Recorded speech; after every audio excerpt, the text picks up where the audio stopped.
Hi అండి, welcome to my channel. ఈరోజు మనం వచ్చి పనస తొనలతో చిప్స్ చేసేద్దాము. ఇక్కడ నేను వచ్చి ఒక పనసకాయ తెచ్చాను అనమాట. మైసూర్లో కొంచెం కాస్ట్ తక్కువగానే ఉంటుంది. మన సైడ్ ఆంధ్ర సైడ్ అంటే చాలా కాస్ట్లీగా ఉంటాయి. ఇక్కడ ఒక మీడియం సైజ్ కాయ ఒక 50 రూపీస్ 100 రూపీస్ లోపే వచ్చేస్తుంది. నేను ఒక 100 రూపీస్ అట్లా పెట్టేసి ఒక కాయ తెచ్చాను. 3-4 డేస్ అయినా కూడా అది మక్కలేదనమాట. ఏందని ఇది కట్ చేసి చూస్తే అవి తొనలు ఇంకా ముదరలేదనమాట, పండుకి రాలేదనమాట, ఎల్లో కలర్లో లేవు, అంతా వైట్గానే ఇలాగే ఉన్నాయి. చూడండి, కొంచెం పలసంగా అట్లాగా ఉన్నాయి.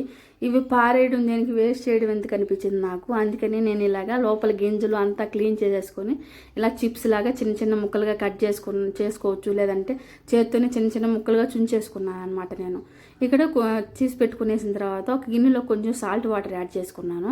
ఇక్కడ ప్యాన్లో ఆయిల్ వేసేసి, కొంచెం ఎక్కువ ఆయిల్ పడుతుంది, ప్యాన్ కూడా పెద్దది పెట్టుకొని, ఇక్కడ నేను చిన్నది పెట్టాను వల్ల సాలేదు. అవి కూడా వేయంగానే చిట్పట్లాడి అంతా నూనె అంతా స్ప్రెడ్ అయిపోతూ ఉందన్నమాట.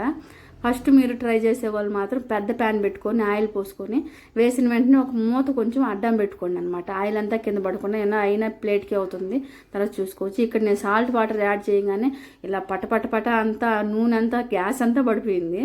అందుకని నెక్స్ట్ టైం నుంచి నేను యాడే చేయలేదు. మామూలుగా ఇవి చేసేవాళ్ళు అందరూ పెద్ద ప్యాన్ పెట్టుకొని, ఎక్కువ ఉంటుంది, పై హైట్ ఉంటుంది కాబట్టి వాళ్ళకి పెద్ద అనిపించి, ఇంట్లో ట్రై చేసేవాళ్ళు మాత్రం పెద్ద ప్యాన్ పెట్టుకోండి. లేకపోతే సాల్ట్ వాటర్ వేయాల్సిన అవసరం ఏం లేదనమాట. లేకుండానే చాలా టేస్టీగా ఉండే, పైన చల్లుకుంటే సరిపోతుంది అనమాట.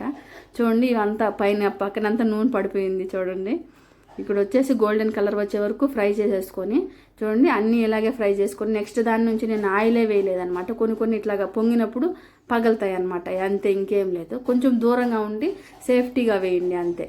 చూడండి, వీటిలో నేను కొంచెం సాల్ట్, కొంచెం కారం యాడ్ చేస్తాను. మీరు ఇంకొంచెం యాడ్ చేసుకోవచ్చు. నేను పిల్లలు ఉన్నారని కొంచెమే యాడ్ చేశాను.